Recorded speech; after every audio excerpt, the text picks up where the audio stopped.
क्या आप इंग्लिश में फ्लुएंट होना चाहते हैं? क्या आप भी ट्रांसलेशन सीखना चाहते हैं? अगर हाँ तो ये वीडियो आपके लिए है।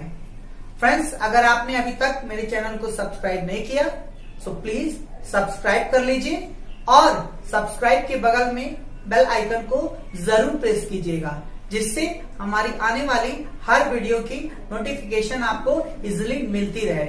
Thank you friends.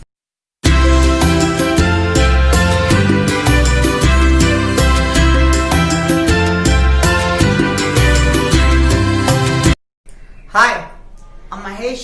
Most welcome to our channel Magic English with Mahi. Friends, आज की टॉपिक बहुत ही मोस्ट इम्पोर्टेंट है, जो अगर आप जान लेते हैं तो आप दुनिया का कोई भी ट्रांसलेशन या फिर फ्लुएंट इंग्लिश बोलना चाहते हो तो बहुत इजीली बोल सकते हैं, क्विकली बोल सकते हैं। Means today you have to learn how to speak fluent English and how to translate in a few minutes, how to translate in no minutes, how to speak fluent English in no minute. Friends, today I am going to teach you some formulas. With the help of these formulas you will definitely solve any problem in English. और मैं आपको यकीन के साथ कह सकता हूं कि आज के बाद से आप दोबारा ये नहीं कहेंगे कि सर मुझे ट्रांसलेशन में प्रॉब्लम है या फिर मुझे इंग्लिश बोलने में प्रॉब्लम है, क्योंकि आज और इससे पहले आपने कभी इंग्लिश का वो फार्मूला नहीं सुना होगा और ना ही किसी किताब में पढ़ा होगा जो मैं आपको बताने जा रहा हूं। और उसको जानने के बाद आप इजिली कोई भी सेंटेंस होगा, कितना भी बड़ा होगा, बहुत इजीली बना सकेंगे। और हाँ, अगर आपको प्रॉब्लम होगा तो सिर्फ वोकैब में होगा, मीन्स वर्ड मीनिंग में हो सकता है और टेंस में हो सकता है, तो वो कोई बड़ी बात नहीं है। वो हम आगे के वीडियोस में जब आपको टेंस और कुछ वोकैब आपको देंगे तो आप आसानी से बना लेंगे। So friends, well let's get started. So friends, देखिए आज जो टॉपिक है फ्लुएंट इंग्लिश कैसे बोलते हैं, कितनी प्रॉब्लम आती है हमको ट्रांसलेशन करने में या इंग्लिश बोलने में। तो समस्या यही होती है कि कौन सा हम पहले लिखें। तो आज उसी को हम एक छोटा सा सैंपल बताने जा रहे हैं और आप आज के बाद से आपको सारा टेंशन जो इंग्लिश में वो दूर हो जाएगा। सो आइए फ्रेंड्स, पहला आप देख सकते हैं जो आपको व्हाइट बोर्ड पर दिख रहा है IDO और अथवा करके दिया हुआ है DTD2IO। ये क्या है? ये बहुत इंपॉर्टेंट एक फॉर्मूला है जिसे हमने बनाया है। तो आइए इसको हम एक्सप्लेन करते हैं क्या है। I for indirect object, D for direct object, O for other object, D for direct object, 2 और if I for indirect object, O for object. तो पहले इनडायरेक्ट फिर डायरेक्ट, उसके बाद ये अदर ऑब्जेक्ट है। डायरेक्ट टू फिर इनडायरेक्ट और ये ओ से अदर ऑब्जेक्ट। ओ क्या है? अदर ऑब्जेक्ट है। और हमने आपको इनडायरेक्ट ऑब्जेक्ट, डायरेक्ट ऑब्जेक्ट और अदर ऑब्जेक्ट ऑलरेडी पहले ही पढ़ा चुका हूं। सो आपका जो लोग भी अगर आज पढ़े होंगे ये सारी चीजें उनका तैयार होगा, इनडायरेक्ट, डायरेक्ट और अदर, तो उनको कोई प्रॉब्लम नहीं होगी। लेकिन फिर भी जो नए होंगे उनको प्रॉब्लम होगा। और अगर उनको प्रॉब्लम होता है तो वो मेरे चैनल की प्लेलिस्ट में जाकर बेसिक बैकबोन ऑफ इंग्लिश दिया हुआ है, उसमें आप जा सकते हैं। सारा उसमें पार्ट 1 पार्ट 2 दिया हुआ है, आप सब्जेक्ट से लेकर ऑब्जेक्ट तक पढ़ सकते हैं। सो आइए friends, come to the point. जैसे फ्रेंड्स आपके सामने एक सेंटेंस आप व्हाइट बोर्ड पर देख सकते हैं, लिखा हुआ है छोटा सा, और आप देख सकते हैं। तो इसको हमें अगर ट्रांसलेशन करना है या इंग्लिश में बोलना है तो हम कैसे बोलेंगे, यही आज हम आपको बताने जा रहे हैं। यही वो ट्रिक्स है। तो आइए जानते हैं। पहले, मैंने कल सीता को चौराहे के पास 5 स्टार होटल के सामने पतली गली में गोल चक्कर के पीछे नदी के किनारे पेड़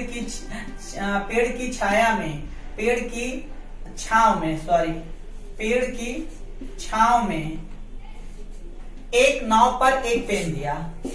यही फ्रेंड्स आपके सामने है। अब इसे करना होगा तो जानते प्रॉब्लम क्या होगा, किसको पहले लिखे कैसे शुरू करें, बहुत ज्यादा यही प्रॉब्लम होती है। सो इसी को अब हम बताएंगे। फ्रेंड्स कोई भी ट्रांसलेशन करने से पहले हम एक फार्मूला आपको बता देते हैं, सब्जेक्ट उसके बाद verb means lexical verb plus object. इसी फार्मूले पे आपको ये लगाना है। तो आगे कितने 6 आपके पूरे वर्ल्ड में 7 फार्मूलाज होते हैं जो मैं आपको आगे बताऊंगा। आज मैं एक सैंपल दे रहा हूं कि ये इस सेंटेंस के लिए ये फार्मूला अप्लाई होगा। तो कैसे अप्लाई होगा आज आपको हम दिखाएंगे। सो फ्रेंड्स आइए एक बार फिर आपको बता दें, इनडायरेक्ट पहले लगाना है और फिर डायरेक्ट लगाना है, फिर अदर ऑब्जेक्ट। इसको पहले समझिएगा। अगर सेंटेंस में ये तीनों ऑब्जेक्ट आया है, इनडायरेक्ट, डायरेक्ट और अदर, तो पहला ऑब्जेक्ट आपका इनडायरेक्ट लगेगा, दूसरा ऑब्जेक्ट डायरेक्ट और तीसरा अदर ऑब्जेक्ट लगेगा। लेकिन अगर इनडायरेक्ट नहीं आया हो तो हम डायरेक्ट ऑब्जेक्ट पहले लिखेंगे, फिर अदर ऑब्जेक्ट लगेंगे। और अगर अदर ऑब्जेक्ट नहीं आया हो तो हम पहले इनडायरेक्ट लिखेंगे और डायरेक्ट, मतलब यही सीक्वेंस होगा। सपोज अगर अदर आया है तो हम पहले डायरेक्ट और फिर इनडायरेक्ट लिखेंगे तो रॉन्ग हो जाएगा, पहले इनडायरेक्ट फिर डायरेक्ट। और आपके पास दूसरा अल्टरनेट एक है आपके पास, आप इस तरह से भी लगा सकते हैं। पहले डायरेक्ट अगर आप लगाएंगे तो फ्रेंड्स आपको 2 लगाना कंपलसरी है और 2 के बाद ही इनडायरेक्ट आप लगाएंगे, अदरवाइज आपका रॉन्ग हो जाएगा। सो डायरेक्ट के बाद 2 लगाना है, फिर इनडायरेक्ट लगाना है, उसके बाद तब अदर ऑब्जेक्ट। और आपको एक बार रिमाइंड मैं करा दूं कि अदर ऑब्जेक्ट का ट्रांसलेशन हमेशा बैक साइड से होता है, means other object translation always should be backed. So friends आइए हम करते हैं। सो फ्रेंड्स अगर इसमें हमें पहले सब्जेक्ट लगाना है तो इसमें आपको पता है मैंने सब्जेक्ट पढ़ा दिया है। सब्जेक्ट क्या है, मैंने, तो इसका मतलब इसकी इंग्लिश लगेगी, हम ऊपर लिख देते हैं आई जैसे। दूसरा क्या लगाना है, लेक्सिकल वर्ब। और आप जानते हैं लेक्सिकल वर्ब मैंने आपको पढ़ाया है जो लास्ट में आता है, ये देखिए लास्ट में है, ये हमारा हो गया लेक्सिकल वर्ब। इसका मतलब हम पहले मैंने की इंग्लिश लिखेंगे और फिर दिया लेक्सिकल वर्ब लिखेंगे। अब फ्रेंड्स क्या हमें लगाना है, ओ फॉर ऑब्जेक्ट है, यहाँ पे क्या है ओ मतलब अदर ऑब्जेक्ट है, ये क्या है अदर ऑब्जेक्ट है, अदर ऑब्जेक्ट। और यहाँ केवल ऑब्जेक्ट। तो ऑब्जेक्ट क्या हुआ, कल से लेकर के पेन तक आपका पूरा ऑब्जेक्ट हुआ। क्यों, क्योंकि सब्जेक्ट और लेक्सिकल वर्ब को छोड़कर जो भी बचता है वो पूरा ऑब्जेक्ट होता है। अब ऑब्जेक्ट तो हो गया, अब हम कैसे समझेंगे कौन कौन सा ऑब्जेक्ट है। सो आपको पता है कि जब ऑब्जेक्ट आ जाएगा तो हम इस ऑब्जेक्ट पर 3 ऐसे एरो बना देंगे। पहला एरो पे लिख दीजिए इनडायरेक्ट, दूसरे एरो पे आप लिख दीजिए डायरेक्ट और तीसरे एरो पे लिख देंगे हम अदर ऑब्जेक्ट। इसका मतलब अगर इस सेंटेंस में इनडायरेक्ट होगा तो हम पहले इनडायरेक्ट लगाएंगे, और अगर इस सेंटेंस में डायरेक्ट होगा तो उसके बाद डायरेक्ट लगाएंगे, और अगर अदर होगा तो हम डायरेक्ट के बाद अदर लगाएंगे। आइए तो देखते हैं। तो आपको पता है पेन दिया, पहले इनडायरेक्ट लगाना है, तो हम देखेंगे इनडायरेक्ट है, किसे दिया, सीता को, ये हमारा इनडायरेक्ट ऑब्जेक्ट हो गया। अब देखिए हमें डायरेक्ट ऑब्जेक्ट देखना है कि नहीं, कोई सेंटेंस में हो भी सकता है नहीं भी हो सकता है, फाइंड आउट करना आपका काम है। तो डायरेक्ट ऑब्जेक्ट क्या दिया, क्योंकि क्या लगाने से डायरेक्ट ऑब्जेक्ट मिलता है, क्या दिया, एक पेन, ये हमारा हो गया डायरेक्ट ऑब्जेक्ट। अब आपको पता है कि चौराहे से लेकर के पर तक आपका ये क्या हुआ, अदर ऑब्जेक्ट, और इसका ट्रांसलेशन हम बैक साइड से करेंगे। तो आइए तो हम सबका पहले वर्ड मीनिंग ऊपर लिख देते हैं ताकि आपको करते समय भी आसानी हो। तो चौराहे को इंग्लिश में कहते हैं क्रॉस रोड्स, इसे चौराहे को क्रॉस रोड्स भी कहते हैं, 4 वेंट वेज भी कहते हैं और स्क्वायर भी बोलते हैं। फिलहाल अपडेट इंग्लिश में क्रॉस रोड चलता है अपडेटेड में। पास की इंग्लिश नियर होता है। 5 स्टार होटल नाम है, के सामने की इंग्लिश होती है इन front of, in front of. पतली की इंग्लिश क्या होती है, नैरो स्ट्रीट। और मेक इंग्लिश आपको पता है इन होता है। गोल चक्कर को बोलते हैं राउंड अबाउट्स, राउंड अबाउट, गोल चक्कर को क्या बोलते हैं, राउंड अबाउट।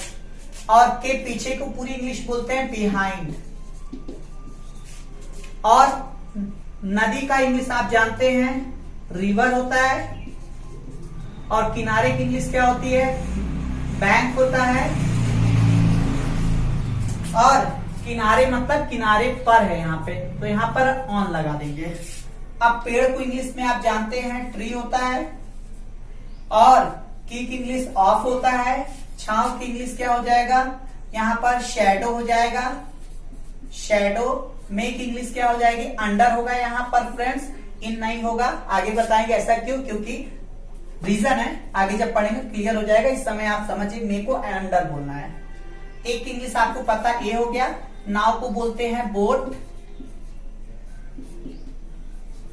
और उसके बाद पर की इंग्लिश ऑन हो गया, आ की इंग्लिश ए हो गया, पेन का पेन।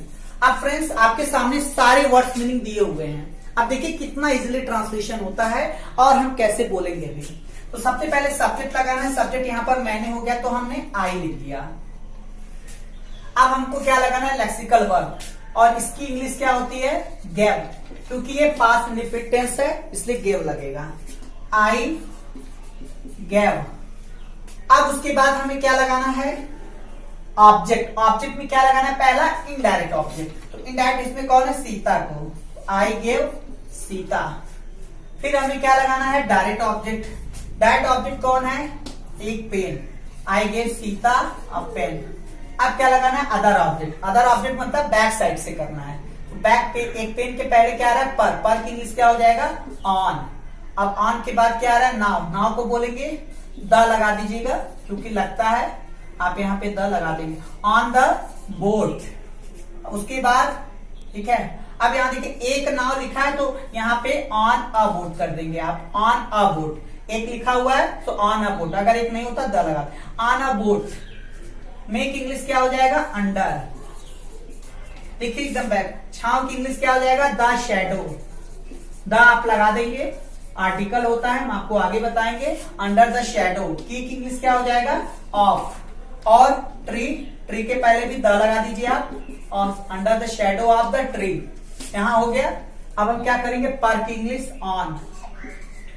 उसके बाद किनारे को इंग्लिश में बैंक, सो ऑन, इसके पहले भी द लगा देंगे, ऑन द बैंक।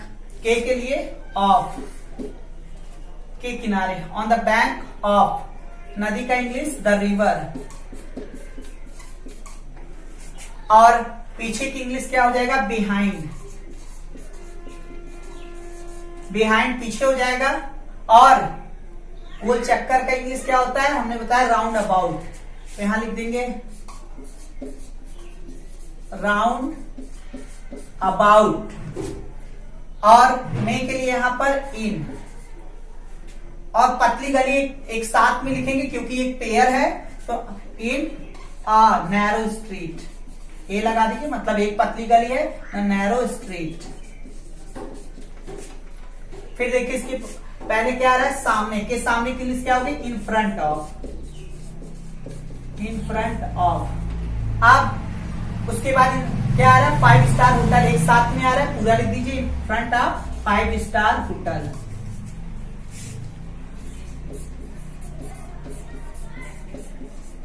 होटल हो गया, इन 5 स्टार होटल। अब पास की इंग्लिश क्या हो गया, नियर।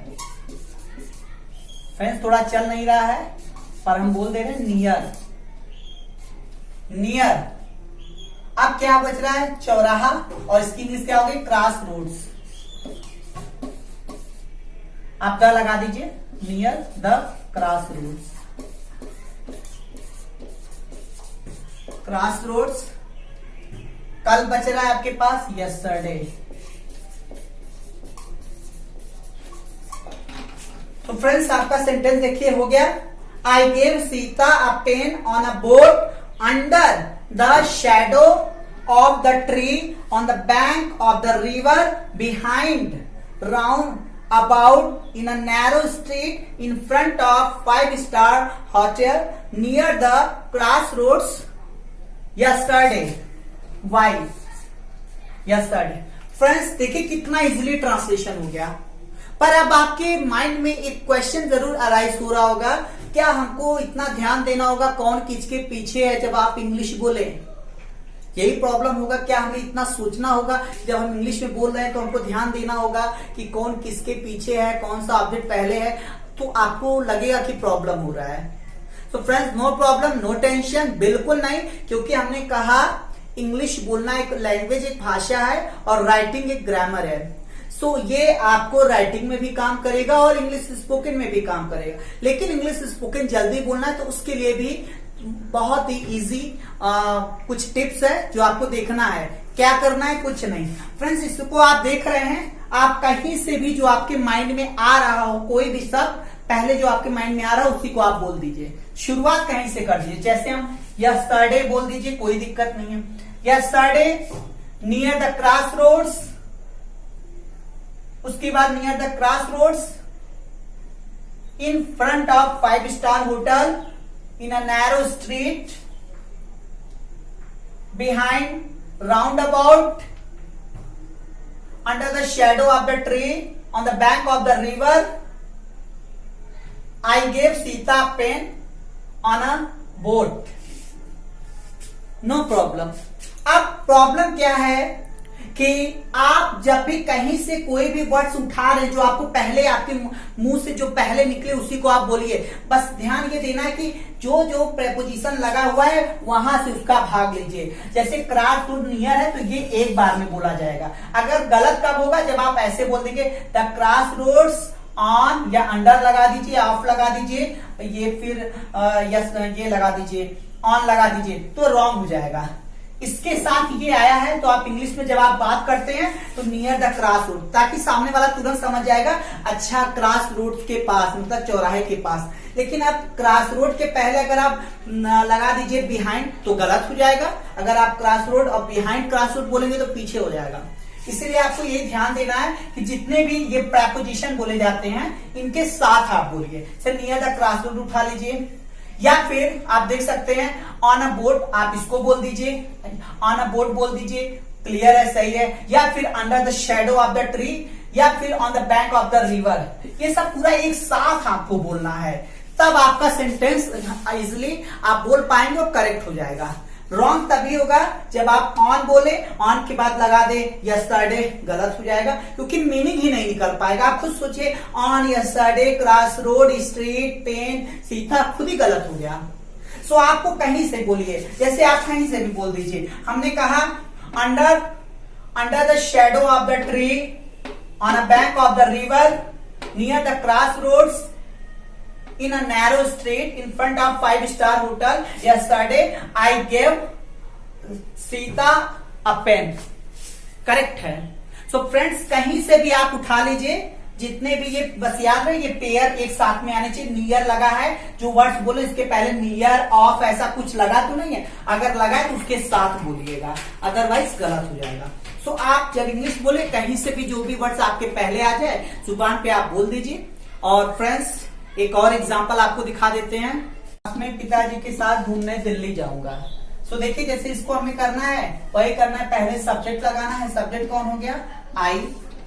लेक्सिकल वर्ब आपको पता है जाऊंगा, जाऊंगा की इंग्लिश गो होता है, यहाँ विल गो लगा देंगे, आई विल गो। ऐसा क्यों? क्योंकि टेंस है, टेंस ये फ्यूचर इंडेफिनिट टेंस का विल लगता है। जब हम टेंस पर टॉपिक पढ़ाएंगे बता देंगे। यहाँ पर आपको बता रहे हैं कि सब्जेक्ट के बाद लेक्सिकल वर्ब लगेगा, समझिए जाऊंगा के लिए विल गो लगाना है बस। नेक्स्ट ऑब्जेक्ट लगाना है। अब यहाँ देखेंगे क्या इनडायरेक्ट ऑब्जेक्ट है, डायरेक्ट ऑब्जेक्ट है या अदर ऑब्जेक्ट है।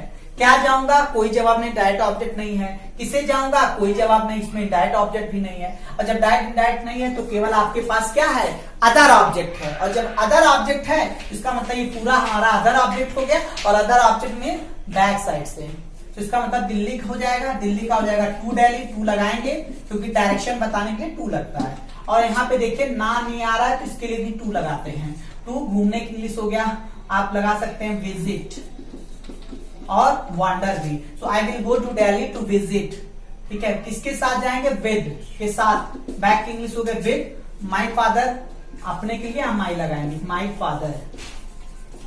सो फ्रेंड्स ये एक छोटा सा सिर्फ डेमो है जो हम आपको दे रहे हैं कि यही तरीका होता है जिससे आप आसानी से ट्रांसलेशन लगा सकते हैं। और दुनिया का कोई भी ट्रांसलेशन हो आप इसी तरह से कुछ भी लगा सकते हैं, चाहे जितना भी बड़ा ट्रांसलेशन हो, सिर्फ आपको वर्ड मीनिंग आनी चाहिए। If you have What's meaning? If you have good knowledge about tenses, no problem in framing the translation or in speaking fluent English. Okay friends? So कैसी लगी ये वीडियो? अगर ये वीडियो पसंद आया हो तो प्लीज लाइक कीजिएगा, हो सके तो शेयर कीजिएगा. Take care, be happy, have fun. Thank you.